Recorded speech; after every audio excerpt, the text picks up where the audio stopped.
Can you hear me? Yeah. Oh, hi everyone. My name is Awele. I'm a social worker at the Learning Disabilities team. My presentation is in regards to personal-centered planning.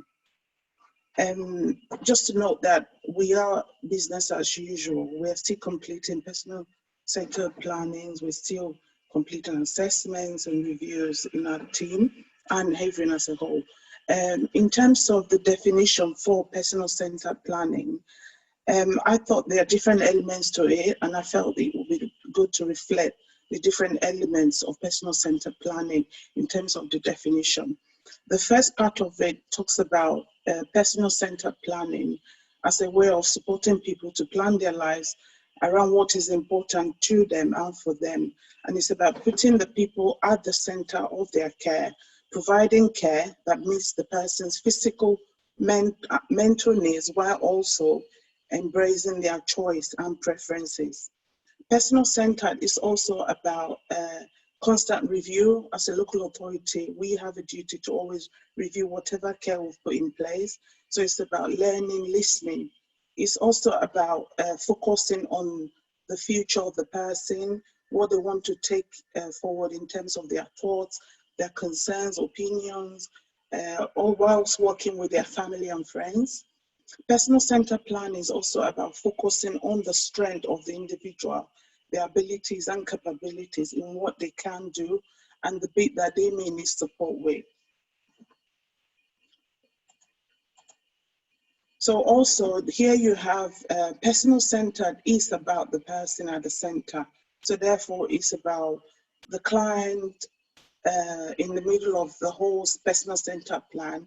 It's about what the client wants and how they want their care needs to be put in place. So it's about it's client-led and it's client-focused. So therefore, it's about what, for example, if you're putting a care plan in place, you have to think about what is the client's career development in terms of, there are some people who want to probably go to college, like my colleague Andre talked about transition. There are people who moving on from after 18, they want to continue their college career. So when you're doing a personal care planning, you're looking into what does the client want in terms of moving forward.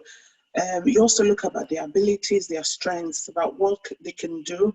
Some people, for us, sometimes we feel maybe having a wash is a normal thing, but for some, it's a big thing in terms of an ability and strength. So therefore, it's about looking at what strength can the client, what is it that they are able to do, and what are the things that they struggle with. It's about the skills they've got. It's about, if a client's got a skill around, for example, some are very good in computer, some are good in, making, maybe washing up or keeping the environment clean. It's about their interest, what is it they love doing. Some love going swimming, some like going to day centers. It's about their personal style as an individual. So it's about what is it about the person, how do they want to live their life.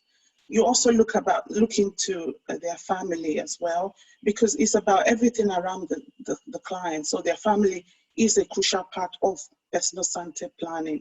Although personal-centered planning is the client-led, it's also about the views of the family. It's about the values of the client. It's about, what do they see in terms of their life, in terms of the value that they have as an individual.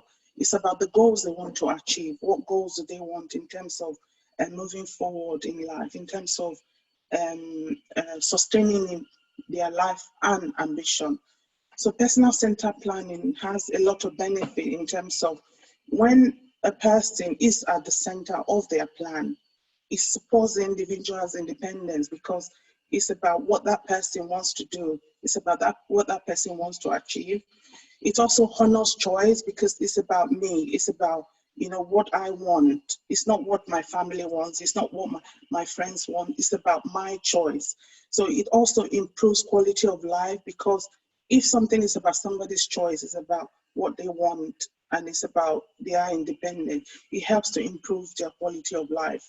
It empowers the individual because they are the center of the plan. They are the one who made the decisions about the plan. So it's a kind of an empowerment for them, because if you put me at the center of my plan as a client, it means that I'm empowered because it's about me. I want to be a part of that plan because I'm leading it. It enhances dignity in terms of, because you're looking at that person, who they are and what they want to achieve in terms of the plan, you're encouraging their dignity, you're respecting their views. So in overall, it promotes positive well-being, because personal-centered plan is focused on the person and what they want to achieve in life.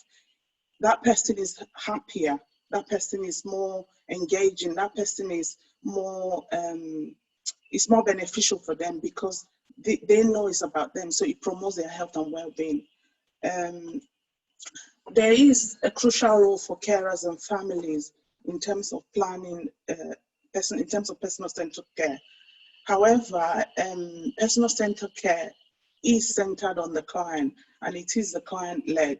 But we cannot underestimate the role of the carers and families. You know the client more than we do.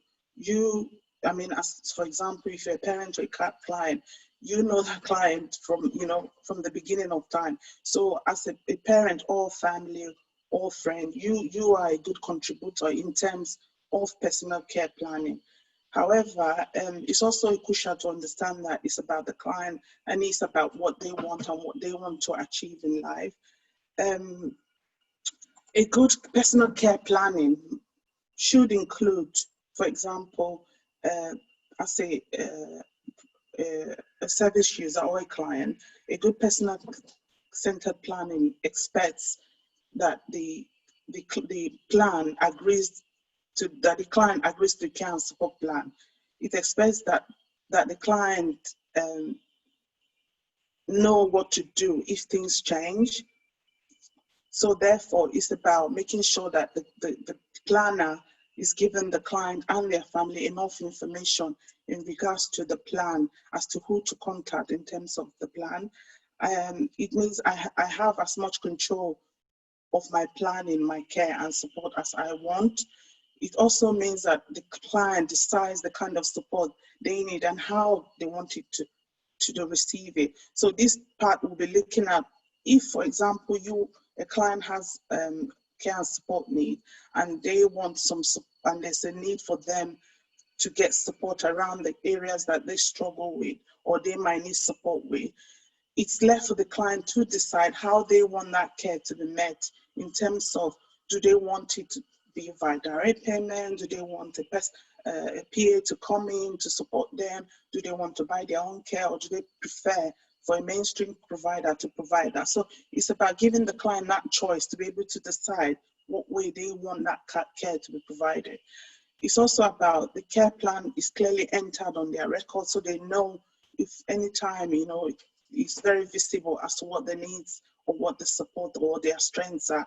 So the care and support plan must also ensure that there's regular reviews of the care and their care and support plan. So therefore, like I said before, as a local authority, we've got a duty to make sure that we review the care plan on a regular basis, look at when needs have changed, if needs have decreased or increased, whether they need more support. So it's about doing that.